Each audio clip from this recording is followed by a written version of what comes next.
امام مالک رحمه الله وی او هر نصیحت په زړه باندې د لیکلو دی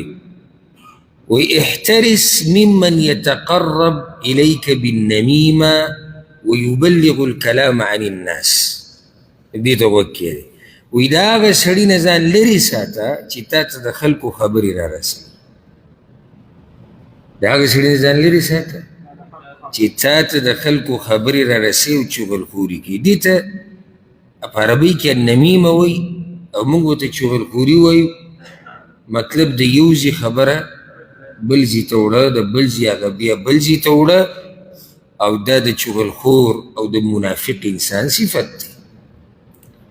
رسول صلی الله علیه وسلم یو حدیث کې دا وایي چې جنت ته به چغلخور انسان نه ځي یو حدیث کې داسې راځي چې رسول صلی الله علیه وسلم په 2 قبرونو باندې تیر شو مشهور حدیث الله ورته وحی وکړه چې په دوی باندې عذاب دی په دې دواړو په دې یو چې دا عذاب دی دې دلاسې چې د میچازو دا داري به دته واپس راتلی او ده به صفایي نه کوله او دا دویم چې دی نو ده به د خلکو په منځ کې خبرې وړي راوړي بیا دلته امام مالک رحمه الله وی ما ته د رسول صلی الله علیه وسلم نه دا خبر را رسېدلې ده چې ملعون كل سقار هر چغلخور انسان چې دی په هغه باندې لعنت ویلی شوی دی نو دې ځای کې زما دا خبره به یاده کوي کم سړی چې تا ته د نورو خبرې را رسوي نو په دې خوشحالېږه مه د ستا دا هم نورو ته رسوي او د دې به څوک ګرنټي تاله درکړي چې نه دې ستا دا نه رسوي هېڅوک ګرنټي دا خو د هغه مرض دی چې دا کار نه کړی په هغه وخت نه پاس کېږي نو ته مه خوشحالېږه چې دا الله داسې رور را کړی دی ماله الله داسې ملګری را کړی دی زما خیرخوا دی او کله ما ته وایي چې هغه پلاني له نه وه په کار چې داسې کړی وی او پلاني له په کار و چې داسې کړی وی او هغه تا ته چې خبره وکړه خیال دی دا منافق دی دا چغلخور دی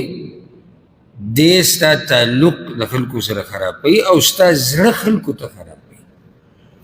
رسول الله وسلم یو پیر ملګرو ته دا خبره کړې وه وایي ما ته د چا خبره مه کوئ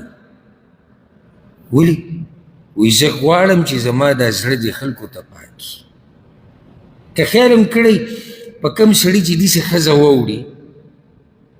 او ډېر زموږ داسې وروڼه شته چې په دې امتحان کې د الله دې په هغوی باندې رحم وکړي داسې ښځې واوړي چې هغه د وخت خبر دی خاوند ته را رسوي نو چې دی غریب ستړی راشي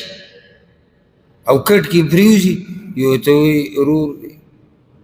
بیا دا کیسه یې ورته وکړه یا به رښتیا یا به دروغ وي خو کیسه یې ورته وکړه تر دې نن راغلی او هغه پلانۍ راغلې وه هغې هم دا کیسې او پلانۍ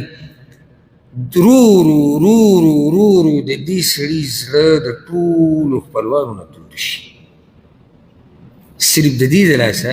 چې منځ کې یو انسان دی چې هغه ده ته ټولې خبرې را رسوي درنه ښځه وسیله هغه یو دینداره چې هغه خاوند ته هره خبره نه را رسوي الا هغه خبره چې هغې کې د خاوند خبرې ته ضرورت دی مجبوري ده نور دا توتو میمې دا خو په هر کور کې کېږي او ښځې یو بل سره خبرې اړې راړې ښځې چې ښځې هغه د ښځو خبرې خاوند ته نه رارسوي پلانۍ جومات ته دا ووایي او جومات ته یې داسې ووایي تا به ورله جواب ورکړی نو خاوند ته څه لګوي د دې زړه څه له خرابوي یو ته او بل ته پرېږدې چې د زړه پاکي ټولو ته خپلې مسلې حل کوه که او سړی چې سړی د دې د سړو خبرې ښځو ته نه رارسوي